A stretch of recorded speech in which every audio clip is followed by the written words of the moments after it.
कुरान करीम उठाओ, सूरह वाक़िया के अंदर अल्लाह फरमाता है फलौला इज़ा बलगतिल हुलूम व अंतुम हीनइज़िन तंज़ुरून। मेरे बंदो, जब तुम्हारी मौत का टाइम आएगा, जब तुम्हारी जान हालत तक पहुंच जाएगी और तुम देखोगे मरने वाले के जो करीबी रिश्तेदार हैं वो पास में बैठे हुए और उनके सामने इंसान को मौत आएगी। कभी आपने किसी को मरते हुए देखा है? इत्तेफाक से मेरे नाना का जब इंतकाल हुआ तो मैं वहां पे था। जैसे ही इंसान का इंतकाल होता है, इंसान की आंखें ऊपर उठ जाती है, क्योंकि रूह जो होती है जब फरिश्ता लेके जाता है तो इंसान की आंखें फटी की फटी रहती है, और अगर मुंह खुला है तो मुंह खुला तो खुला रह जाता है। मरने वाले को तुम देख रहे हो तो वो मर रहा है। वनहनु अक़रबु इलैहि मिनकुम वलाकिन ला तुबसिरून। मां का इंतकाल हो रहा है, बच्चे बगल में बैठे, बाप का इंतकाल हो रहा है, बेटे बगल में बैठे। बेटों को ये लग रहा है कि बाप से सबसे ज्यादा करीब हम हैं, बेटी को ये लग रहा है मां से सबसे ज्यादा करीब हम हैं। अल्लाह कहता है वनहनु अक़रबु इलैहि मिनकुम वलाकिन ला तुबसिरून। मरने वाले से सबसे ज्यादा करीब हम हैं। फलौला इन कुंतुम गैर मदीन तरजिऊनहा इन कुंतुम सादिकीन। ऐ मेरे बंदो, अगर तुमको ये लगता है कि कोई अल्लाह नहीं है, कोई रब नहीं है, कोई मौत देने वाला नहीं है और तुम किसी के अंडर में नहीं हो, तुम किसी के पावर में नहीं हो, तो जरा मरने वाले को दोबारा जिंदा करके दिखा दो, जरा रूह को वापस डाल के दिखा दो। नहीं कर सकते, मुर्दा जिंदा नहीं हो सकता है। जो मर गया वो मर गया, अब मरने के बाद दोबारा उसके अंदर जान नहीं डाल सकता। ये है मौत। और कभी गौर करना, मौत हमारी बेबसी बताती है। जब हमारा इंतकाल होता है ना, दुनिया में मैं आपके सामने आया हूं, कुर्ता पैजामा सभी पहनते हैं, मरेंगे तो क्या पहनेंगे? कफन पहनेंगे। दुनिया में नहाने जाएंगे, कोई लक्ष्य से नहा रहा है, कोई लाइफ बॉय से नहा रहा है, कोई सिंथॉल से नहा रहा है, कोई अलग अलग ब्रांड के साबुन इस्तेमाल कर रहा है। जाड़े का मौसम में गर्म पानी करके नहा रहे हैं। घरों में जो पैसे वाले लोग गीजर लगवाते हैं, गर्मी का मौसम में ठंडे पानी से नहाते हैं। मर गया बेचारा, कुछ नहीं बोलता। गर्म से नहलाओ, ठंडे से नहलाओ, साबुन के साथ नहलाओ, बिना साबुन के नहलाओ, कुछ नहीं बोल सकता। दुनिया में नहाता था, अपना अलग एटीट्यूड था, आधा आधा घंटे तक नहाता रहता। चेहरे के लिए अलग फेस वॉश था, बॉडी के लिए अलग बॉडी वॉश था, बालों के लिए अलग शैम्पू था। लेकिन आज मरने के बाद आज इतना बेबस है इंसान, दूसरे उसको नहला रहे, उसके रिश्तेदार उसको नहला रहे हैं। वो बेचारा ये कहने की ताकत भी नहीं रखता कि मैं तो लफ्ज़ से नहाया करता था, तुम मुझे बैल की पत्तियों से क्यों नहला रहे हो?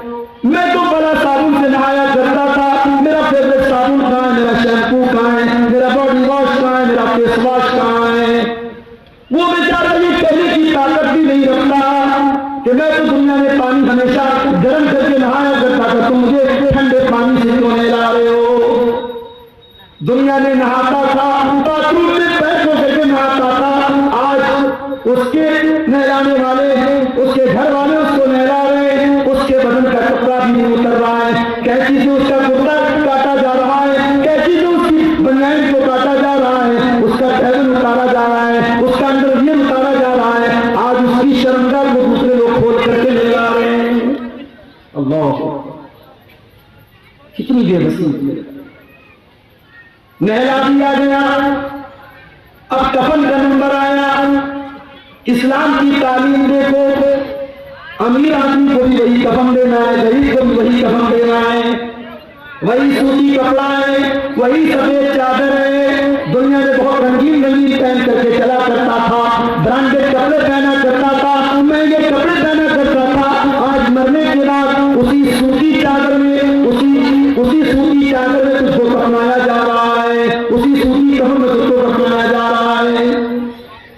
दफना दिया गया।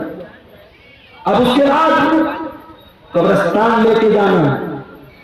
अगर कब्रिस्तान करीब में है, जनाजे की चारपाई पे लाश को रखा गया, चारपाई को 4 लोगों ने कंधे पर उठाया, लेके कब्रिस्तान। इतना बेबस है इंसान, मरने के बाद हिल नहीं सकता। उसकी बॉडी को 4 लोग मिल करके जनाजे पर उठा करके लेके कब्रिस्तान लेके जाया गया। वहां पहले से कब्र को खोद करके रेडी किया गया है। जनाजे को कब्र में उतारा गया, मिट्टी डाली गई, कब्र तैयार हो गई। घर वालों ने खड़े होकर के मग़फ़िरत की दुआ कर दी, आसानी की दुआ कर दी। फिर उसके बाद मिट्टी हाथ से अपनी मिट्टी झाड़ करके घर वाले वापस चले गए। ऐ इंसान, तो कितना गाफिल, तू क्या क्या हरकतें करता है। इस कब्र में न तेरा बाप तेरे साथ आया, न तेरे बच्चे तेरे साथ आए, न तेरी बीवी तेरे साथ आई, न तेरा माल तेरे साथ आया, न जमीन तेरे साथ आई, न जायदाद। कुल्लु नफ्सिन ज़ाइक़तुल मौत, हर नफ्स को मौत का मजा। अल्लाह अपने नबी से कुरान में कहता है, वमा जअलना लिबशरिन मिन क़ब्लिकल खुल्द अफ़इन मित्त फ़हुमुल खालिदून। ऐ नबी, आपसे पहले जितने इंसान आए उनको भी मौत आई और आपको भी मौत आने वाली है। आपको नहीं मरना, इन्नका मय्यितुन व इन्नहुम मय्यितून। ऐ नबी, आप भी मरने वाले हैं और ये सब मरने वाले, सबको मौत आने वाली है। हमारे नबी को मौत आई कि नहीं? आइए जरा सा नबी की वफात का नक्शा आपके सामने। नबी का इंतकाल कब हुआ? रबीउल अव्वल के महीने। उम्र कितनी थी? 63 बरस। महीना कौन सा? रबीउल अव्वल। तारीख कौन सी? 12 तारीख। दिन कौन सा? सोमवार का दिन। थोड़ा और पीछे चलो, रबीउल अव्वल के पहले जब रमजान का महीना आया, प्यारे नबी की आदत थी रमजान में हर साल हजरत जिब्रील अलैहिस्सलाम आपके पास आते थे और आपको कुरान का दौर कराते थे, कुरान पढ़ाते थे और आप उनको कुरान सुनाते थे। आखिरी बार जब आपकी जिंदगी का आखिरी रमजान था, अल्लाह के प्यारे नबी ने जिब्रील को 2 मरतबा कुरान सुनाया। अल्लाह के नबी ने हजरत जिब्रील को 2 मरतबा कुरान सुनाया। ये इस बात की अलामत थी कि आखिरी रमजान है, अब इसके बाद कोई रमजान आने वाला नहीं है। कुछ दिनों के बाद जब हज का मौसम आया, अल्लाह के प्यारे नबी ने अपने सहाबा से कहा, मैं हज के सफर पे जा रहा हूं, जिसको मेरे साथ हज करना है वो चल सकता है। सहाबा किराम अपने नबी के साथ हज के सफर पे निकले। 1 लाख से ज्यादा सहाबा हज के सफर में अपने नबी के साथ गए और उस हज के दौरान अल्लाह के प्यारे नबी बार बार अपने सहाबा से कह रहे हैं, खुज़ू अन्नी मनासिककुम, खुज़ू अन्नी मनासिककुम। ओ लोगों, मुझसे हज का तरीका सीख लो, मुझसे हज के अरकान सीख लो। हो सकता है कि आइंदा साल तुम अपने नबी को ना पाओ, हो सकता है आइंदा साल मेरा इंतकाल हो जाए, हो सकता है आइंदा साल मैं जिंदा न रहूं। आपने हज किया है और हज के 2.5 महीने के बाद आपका इंतकाल। जिलहिज्जा, मुहर्रम, सफर, रबीउल अव्वल। जिलहिज्जा में आपने हज किया है, रबीउल अव्वल में आपका इंतकाल। इंतकाल से पहले आपने हजरत मुआज ने जबल रज़ियल्लाहु तआला अन्हु को यमन भेजा था। इस्लाम का दाई बनाकर, इस्लाम का मुबल्लिग बनाकर आपने यमन भेजा था। आज हमारा नौजवान दिवाली का त्योहार आता है, बड़े शौक से मिठाई खाता है। मैं इस मसले को नहीं छेड़ रहा हूं कि दिवाली की मिठाई खाना जायज है या ना जायज, उस मसले को छोड़ दो। लेकिन आज हालात क्या है? आज बिहार के बहुत सारे मुसलमान दिवाली का त्योहार मना रहे हैं। उनके घरों पर भी दिए जल रहे हैं, मुसलमानों के घरों से भी पटाखों की आवाज आ रही है। वज़ाम तुम वो नसारा तो तमत्तुन हुनूद, ये मुसलमान जिन्हें देख के शर्माए यहूद। तेरा गैर मुस्लिम भाई शिर्क कर रहा है, अल्लाह को छोड़कर अपने देवी देवता की इबादत कर रहा है। तेरा फर्ज क्या था? तेरा कर्तव्य क्या था, तेरी ड्यूटी क्या थी कि तू तौहीद समझाता, तू शिर्क से मना करता, तू बताता ये महापाप है, ये गुनाह है, अल्लाह ही हमारा पालनहार है, अल्लाह ही हमारा माबूद है।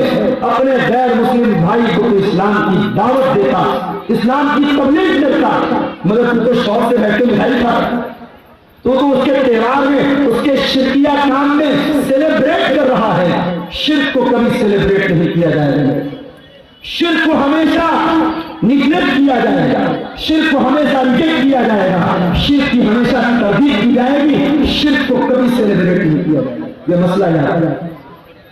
अल्लाह के नबी ने मुआज़ बिन जबल को यमन के इस्लाम का दाई बना के, हजरत मुआज़ बिन जबल ऊंटनी के ऊपर सवार है और ऊंटनी की नकेल अल्लाह के रसूल के हाथों में है।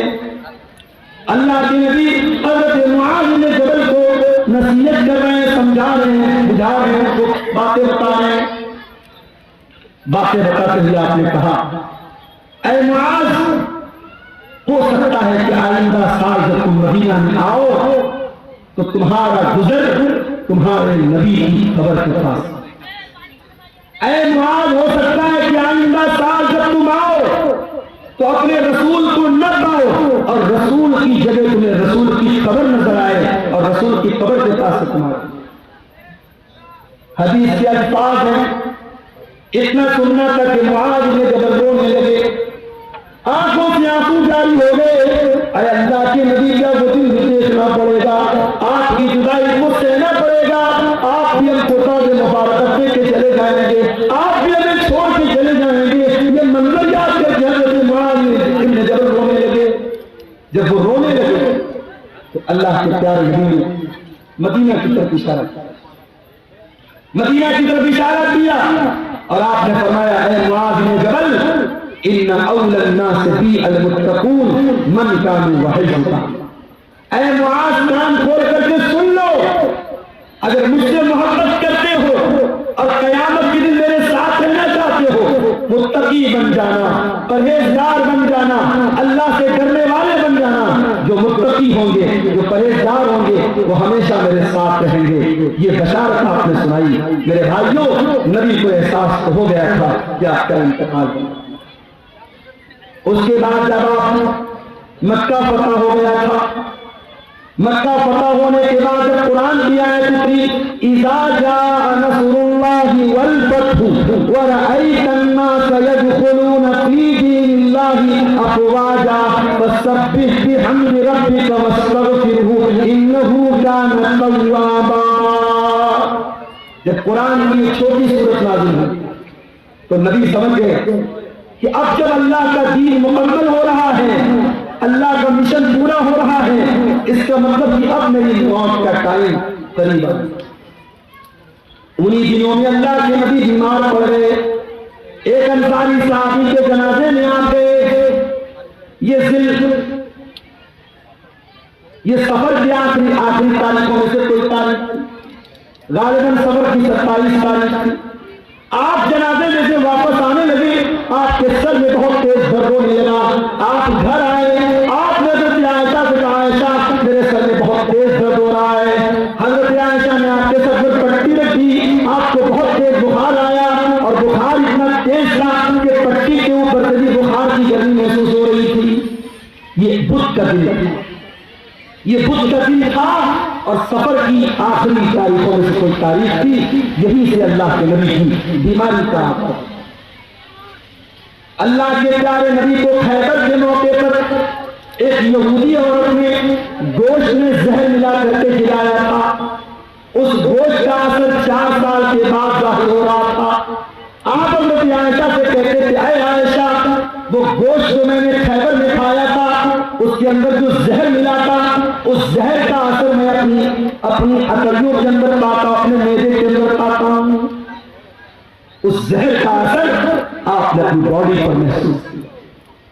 उसी बीमारी के अय्याम में एक दिन अल्लाह के प्यारे नबी खुतबा देते, सहाबे किराम का मजमा बैठा हुआ है, अल्लाह के प्यारे नबी खुतबा दे रहे हैं और खुतबे में आप कहते हैं, इन्नल्लाह खय्यरा अब्दन, अल्लाह ताला अपने बंदे को इख्तियार दे रहा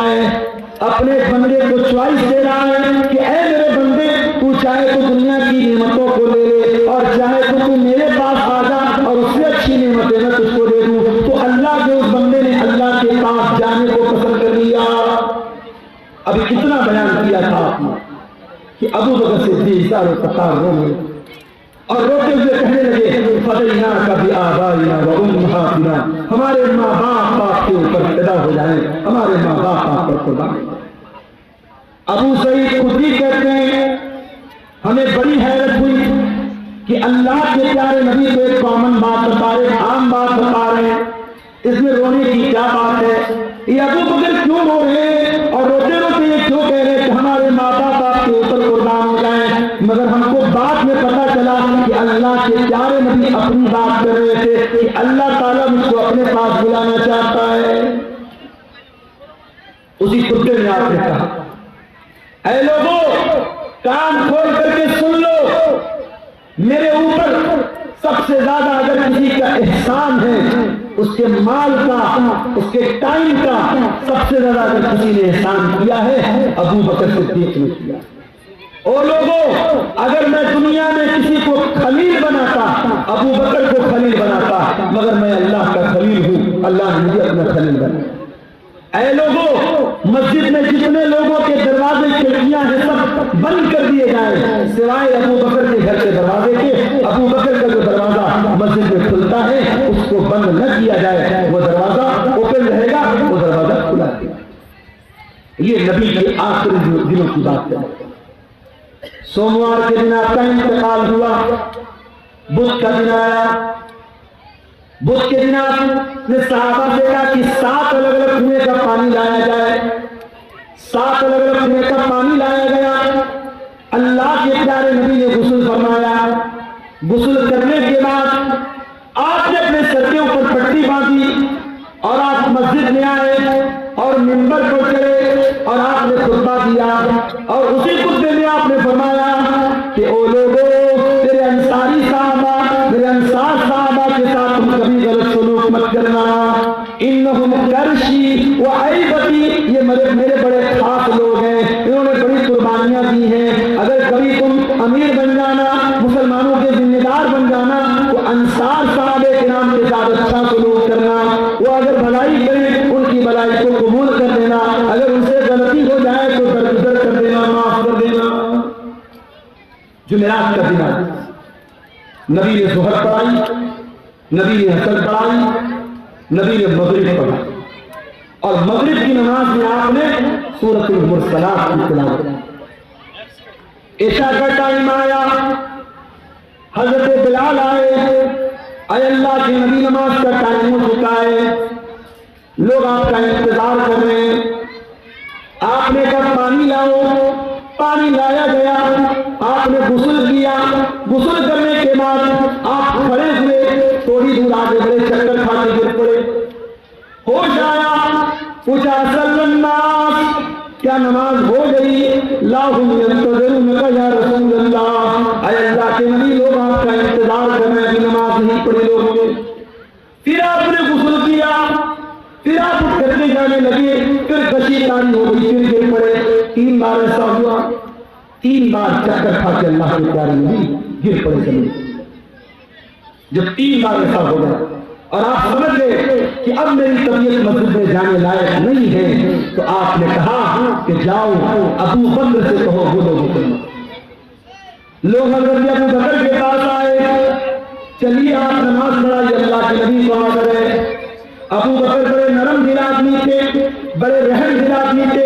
उन्होंने हजरत उमर से कहा कि ऐ उमर, आप जा करके नमाज पढ़ा दीजिए। हजरत उमर ने कहा नहीं, अल्लाह के नबी ने आपको परमिशन दी, आप चल करके नमाज पढ़ाइए। 17 टाइम की नमाजें नबी की जिंदगी में, नबी की आखिरी अय्याम में अबू बकर सिद्दीक ने पढ़ाई। जुमेरात के दिन की इशा की नमाज, जुमा की 5 टाइम की नमाज, शनिचर को 5 टाइम की नमाज, इतवार को 5 टाइम की नमाज और सोमवार की फजर की नमाज। ये टोटल 17 नमाजें हजरत अबू बकर सिद्दीक ने अल्लाह के प्यारे नबी की जिंदगी में आखिरी दिनों में पढ़ी।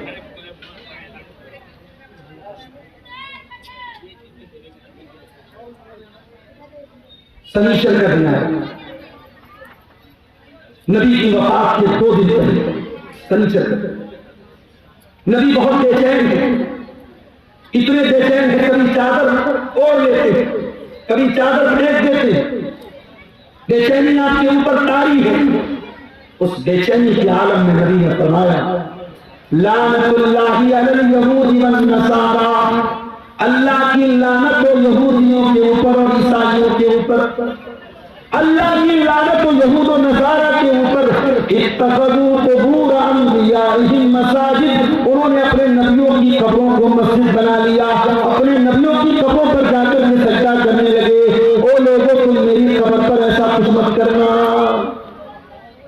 नबी अपने आखिरी टाइम में कब्र परस्ती से मना कर, जिस नबी ने अपनी वफात से 2 दिन पहले अपनी उम्मत को शिर्क से रोका है और कब्र परस्ती से रोका है, आज सीमांचल को छोड़ दीजिए। सीमांचल अल्हम्दुलिल्लाह इस बुराई से बहुत हद तक पाक है। आप बिहार के और इलाकों में चले जाइए, आप झारखंड के इलाकों में चले जाइए, आप बारसोई चले जाइए, आप कलकत्ता चले जाइए, आप बिहार के सहरसा में चले जाइए।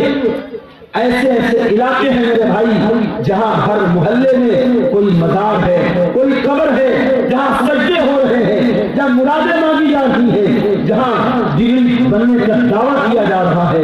नबी ने अपनी उम्मत को बुतपरस्ती से मना किया था। आज नबी के मानने वाले, नबी के उम्मती जगह जगह कब्रों की पूजा कर रहे हैं और कब्र की इबादत। उसी शनिचर के दिन अल्लाह के प्यारे नबी ने अपने सहाबा से कहा कि कोई कलम ले आओ, कागज ले आओ, मैं कोई तहरीर लिख के दे देता हूं ताकि तुम मेरे बाद गुमराह मत हो जाना। अब जब नबी ने ये बात कही कि कलम ले आओ, कागज ले आओ, मैं कुछ लिख देता हूं, तो अब सहाबे किराम में आपस में इख्तिलाफ हो। कुछ सहाबा ने कहा कि नबी की हालत बहुत कमजोर है, आपकी सिचुएशन बहुत कमजोर है, बीमार हैं आपको अभी एक तकलीफ देने की जरूरत नहीं है, हमारे पास कुरान है, अल्लाह के नबी की हदीस है, वो काफी है, हमें किसी और तहरीर की जरूरत नहीं। कुछ लोगों ने कहा जब अल्लाह के नबी खुद कह रहे हैं कि कलम ले आओ, कागज ले आओ, मैं लिख देता हूं तो ले आओ। इस बात पर आपस में झगड़ा होगा, बहस होने लगी, और जब बहस होने लगी अल्लाह के नबी ने कहा चले जाओ। नबी ने सबको वहां से हटा दिया। इसका मतलब ये हुआ कि अगर वो बात इतनी इंपॉर्टेंट होती, इतनी अहम होती कि उसके बगैर मुसलमानों का काम न चलता, तो नबी सहाबा से ये ना कहते कि चले जाओ, नबी कहते ले आओ, मैं हर हाल में लिख के दे देता हूं। नबी ने नहीं लिखवाया, इसका मतलब कि वो बात पहले से आप बता चुके थे, वो बात कोई इतनी इंपॉर्टेंट बात नहीं। इतवार का दिन आया, नबी की वफात से 1 दिन पहले नबी ने अपने सारे गुलामों को आजाद कर दिया। नबी के घर में जितने हथियार थे, तलवार थी, ढाल थी, ज़रा थी, सब आपने मुसलमानों के लिए वक्त कर दिया। इतना ही नहीं, आपके घर में 7 दीनार थे, आपने उनको भी सदका खैरात कर दिया। इतवार के रात का दिन गुजारने के बाद जब रात आई है और चराग जलाने के लिए तेल की जरूरत पड़ी है, तो अम्मा आयशा कहती है मेरे पास तेल नहीं था, मुझे पड़ोसी से मांगना पड़ा, तब जाकर मोहम्मद रसूलुल्लाह के घर में तेल चराग जला है, रोशनी। अल्लाह मेरी प्यारी माँ और बहनों, आज आपका चप्पल आपकी पसंद का ना आए, आपका कपड़ा आपकी पसंद का ना आए, आपकी पसंद की ज्वेलरी आपका शौहर ना लाए, तो मियाँ बीवी में झगड़ा हो जाए। बीवी कह देती है अरे जाइए आपके साथ तो शादी करके मैं फंस गई, शादी करके फंस गई आपके साथ, आप तो कभी मेरी पसंद का सामान नहीं लाते हैं। आज शौहर अपना दिल और कलेजा निकाल के रखे, तब भी बीवी खुश नहीं होने वाली। वो एक लतीफा है ना कि एक मौलवी साहब थे, बहुत अच्छी तकरीर करते थे, बहुत पब्लिक उनकी बड़ी इज्जत करती थी, बड़ा लोग एहतराम करते थे, और घर में जो उनकी घरवाली थी वो उनकी इज्जत ही नहीं करती थी, उनको मानती नहीं थी। तो एक दिन उनकी घरवाली ने कहा अरे सुनते हो, रात मैंने ख्वाब देखा एक बुजुर्ग हवा में उड़ रहे हैं, एक बुजुर्ग को देखा मैंने कि हवा में उड़ रहे हैं, मैं तो देख के बड़ी अचंभित हो गई, हैरान हो गई। तो मौलवी साहब ने कहा कि अरे पागल, वो बुजुर्ग मैं था जिसको तुमने हवा में उड़ते हुए देखा था। कहा अच्छा आप थे, इसीलिए थोड़ा टेढ़ा टेढ़ा उड़ रहे थे, सीधा नहीं उड़ रहे। तो बीवी कभी शौहर की तारीफ करने को तैयार नहीं होती है। ये मिजाज होता है मेरे भाइयों बीवियों का। लेकिन आप देखिए नबी की बीवियों ने कैसी जिंदगी गुजारी। नबी ने अपनी बीवियों को कोई लग्जरी लाइफ नहीं, कोई शानदार घर नहीं है, कोई शानदार कपड़ा नहीं है, कोई शानदार फर्नीचर नहीं है। नबी की हयात का आखिरी दिन है और नबी के घर में जो चिराग जल रहा है, चिराग की बत्ती का तेल भी उधार मांग रहा है। सोमवार का दिन आता है, नबी अकरम की जिंदगी का आखिरी दिन है। अल्लाह के प्यारे नबी फजर की नमाज का टाइम होता है, बिस्तर से उठते हैं, अपने कमरे के दरवाजे पर आते हैं, पर्दा हटाते हैं, सामने सहाबे किराम नमाज पढ़ रहे हैं। अबू बकर सिद्दीक नमाज पढ़ा रहे और सहाबे किराम नमाज पढ़ रहे हैं। ये मंजर देख करके अल्लाह के नबी बहुत खुश होते हैं और आपके चेहरे पर मुस्कुराहट आ जाती है। आप जब मुस्कुराने लगते हैं तो सहाबे किराम नमाज की हालत में अपने नबी की मुस्कुराहट को महसूस कर लेते हैं। सहाबे किराम समझ जाते हैं कि अल्लाह के नबी अपने कमरे के दरवाजे पर आए हैं। सहाबे किराम ताली बजाने लगते हैं, लुकमा देने लगते हैं हजरत अबू बकर सिद्दीक को कि जल्दी से पीछे चले आओ, अल्लाह के नबी आ चुके हैं। लेकिन जब अल्लाह के नबी ने महसूस किया कि सहाबे किराम चाहते कि मैं इमामत कराऊं, तो आपने इशारा किया कि नमाज पूरी करो और उसके बाद आपने पर्दा गिरा दिया। ये आखिरी नजर थी, सहाबा कहते हैं आखिरी दीदार था जो हमने अपने नबी का किया। फजर का टाइम खत्म हुआ, चाश का टाइम शुरू हुआ, सूरज आसमान की तरफ बुलंद होने लगा।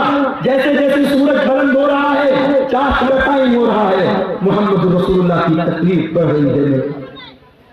आपने अपनी बेटी हजरत फातिमा को बुलवाया।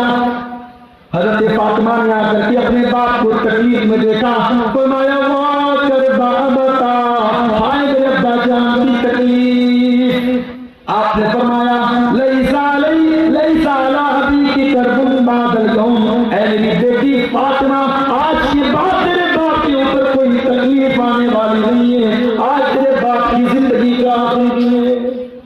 एहसास हो गया क्या आप?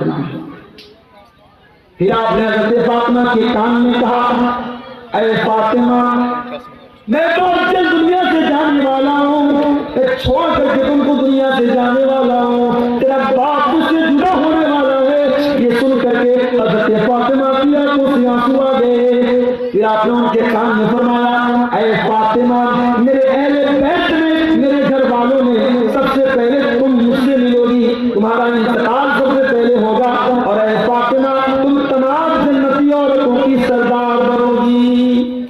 जब हजरत फातिमा ने ये सुना, उनके चेहरे पर मुस्कुराहट आ। आपने हसन और हुसैन को बुलाया, उनकी पेशानी को चूमा और लोगों से कहा कि मेरे ये नवासे हैं, इनका ख्याल करना, इनके हुकूक का ख्याल करना, इनके साथ कोई जुल्म न हो पाए। फिर आपने अपनी बीवियों को बुलवाया, तमाम बीवियां इकट्ठा हो गई। आपने उनको बातों नसीहत की, उनको समझाया, उनको अच्छी अच्छी बातें बताई। उसके बाद आपने ये भी फरमाया, दो चीजों की आपने वसीयत की।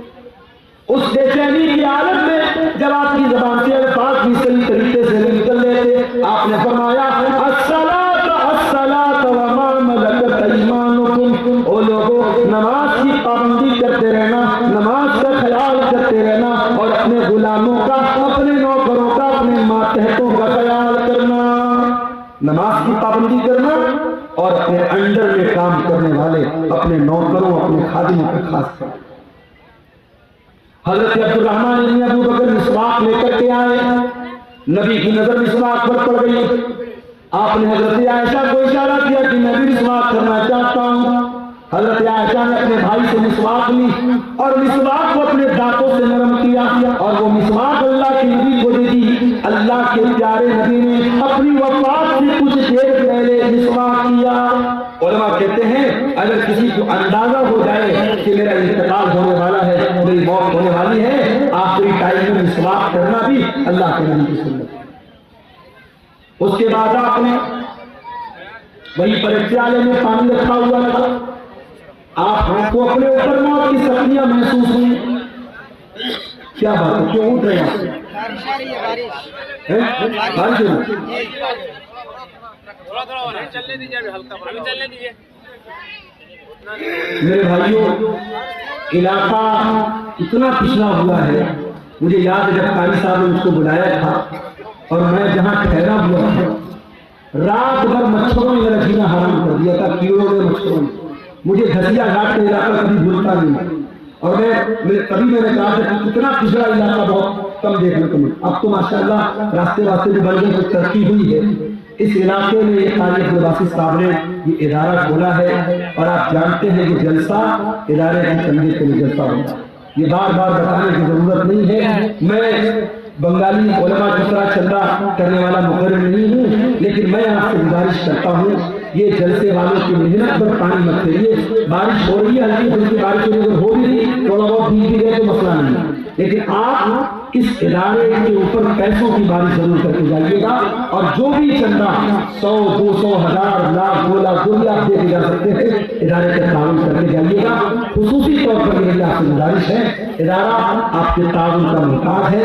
इलाका आप देख रहे हैं, इदारे की जरूरत आप देख रहे हैं। मैं रसूल की वफात का वाक़या बयान कर रहा हूँ, थोड़ी देर और आपके सब्र का इम्तिहान लेता हूँ, फिर मैं आपसे इजाजत करूँ। अल्लाह के नबी का आखिरी टाइम है मेरे पास, और मौत की शिद्दत आप महसूस करें। आपने मौत की उस शिद्दत में अपने चेहरे पर पानी डाला और आपने कहा, अल्लाह मेरी मदद कर, मौत की सख्तियों पर मेरी मदद कर। हज़रत आयशा कहती है कि नबी के ऊपर जब मैंने मौत की सख्ती को देख लिया, उस वक्त तक मैं मौत की सख्ती को बुरा समझती थी, मगर जब अपने नबी के ऊपर मैंने मौत की सख्ती को देखा तो मैं समझ गई कि मौत की सख्ती बरहक है और मौत की सख्ती किसी को ऊपर जा सकती है।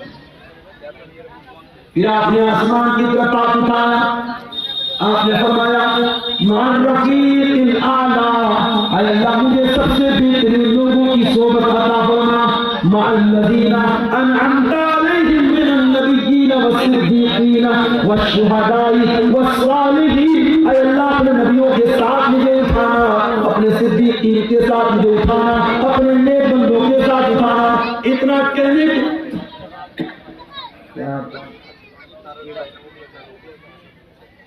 कीड़े मकोड़े अपने नबियों के साथ अल्लाह ताला मुझको उठाना।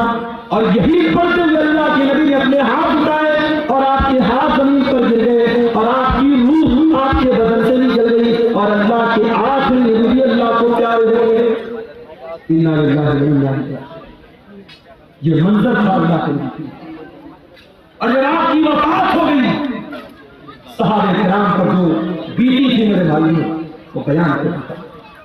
हज़रत फातिमा ने कहा, या अबता मन जन्नतुल फिरदौस मअवा, या अबता इला जिब्रील नमा।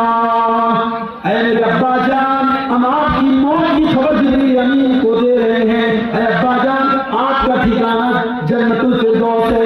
या अबता अजाब रब्बन दा, ऐ अब्बा जान, आपने अपने रब की दावत को कबूल कर लिया, अपने रब के पास चले गए। ये नबी की वफात का मंजर था। नबी के इंतकाल के बाद आपकी जनाजे की नमाज भी हुई, मगर किसी एक इमाम की इत्तला नहीं हुई। लोग आते गए, पढ़ते चले गए। पहले मर्दों ने पढ़ी, फिर औरतों ने पढ़ी, फिर बच्चों ने पढ़ी। एक एक करके, 2-2 करके, 3-3 करके लोग आते थे, पढ़ते थे, चले जाते। किसी इमाम के पीछे आपकी जनाजे की नमाज हुई। और जब नबी को दफनाया गया तो हजरत फातिमा ने कहा था हजरत अनस से, अताबत अनफुसकुम अन तहसू अला रसूलिल्लाह सल्लल्लाहु अलैहि वसल्लम। ऐ अनस, तुम्हारे दिल ने गवारा कैसे किया कि तुमने नबी के ऊपर मिट्टी डाली। नबी के ऊपर मिट्टी डालना और नबी को मिट्टी में उतारना, कब्र में उतारना, कैसे तुमने गवारा कर लिया। मगर मेरे भाइयों, ये अल्लाह का कानून था, ये अल्लाह का दस्तूर था, ये अल्लाह का हुक्म था और सहाबे किराम ने इस पर अमल किया और प्यारे नबी को भी कब्र में उतारा गया और आपको भी कब्र में। तो मौत को सबको आनी है। कुल्लु नफ्सिन ज़ाइक़तुल मौत, सूरह आल इमरान की आयत नंबर 185 में पहली बात अल्लाह ने बताया। उसके बाद फरमाया,